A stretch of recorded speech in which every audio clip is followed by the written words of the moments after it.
Hi, this is Yijun Huang, and this is a video for Emerging Media Studies program, and I will be answering 3 questions per requirement. So the first question, what do I care deeply about?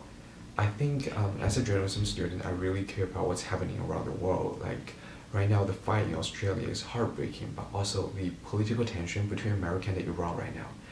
I think and I believe that living under the same sky really makes all of us connected, no matter where you come from, no matter what language you're speaking, no matter your color, because we are living on the same planet, and I think whatever happens at the other end is really going to impact us all. And thanks to all kinds of emerging media, today I think they brought us together closer and tighter than ever before. But besides that, as a human being, as me, as Yijun Huang, I really care about and I'm constantly searching for those sparks in my life that can motivate me and cheer me up. I love creative writing, and I have a notebook where I keep writing down like the most trivial but most interesting things that happen in my life. For example, the other day there was a guy in Starbucks in front of me who ordered a completely new drink that I have never heard of. I feel like even the tiniest thing like that can, at the end of the day, really determine the shape of my world, and they have always been my greatest inspiration for my writing and for my life as well. And the second question.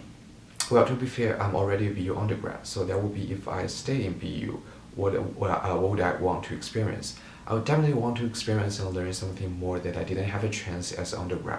For example, for my major, I think so far for the 3.5 years that I spent in BU, I was more on the reporting side.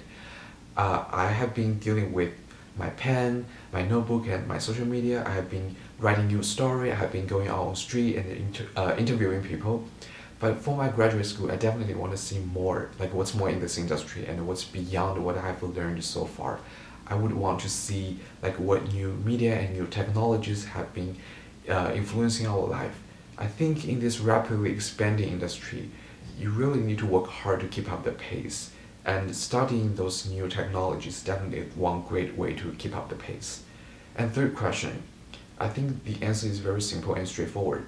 I think new technologies, they have fundamentally changed our way of communication. For example, my grandma, who is 92 this year, we always have a very special connection, not only because when I was a kid, when my parents were away for work, she is the one who brought me up, but also because she's my first writing teacher. So we have been really close over the years. 3 years ago, when I decided to study abroad in the US, I knew that part of her did not want me to go. But of course, she wouldn't say that out loud because our parents and our family, they always want what's the best for us. But thanks to internet, thanks to our phone, I'm able to talk to her or video chat with her over the weekend every week, so that she felt like I never left home. And this is a kind of thing that no one dared to dream about 20 or 30 years ago. But so that again proved my point. I think today new technologies have made our communication faster, lighter, and more spontaneous, more interactive, but most importantly, they brought us tighter and closer than ever before. Thank you, that's all.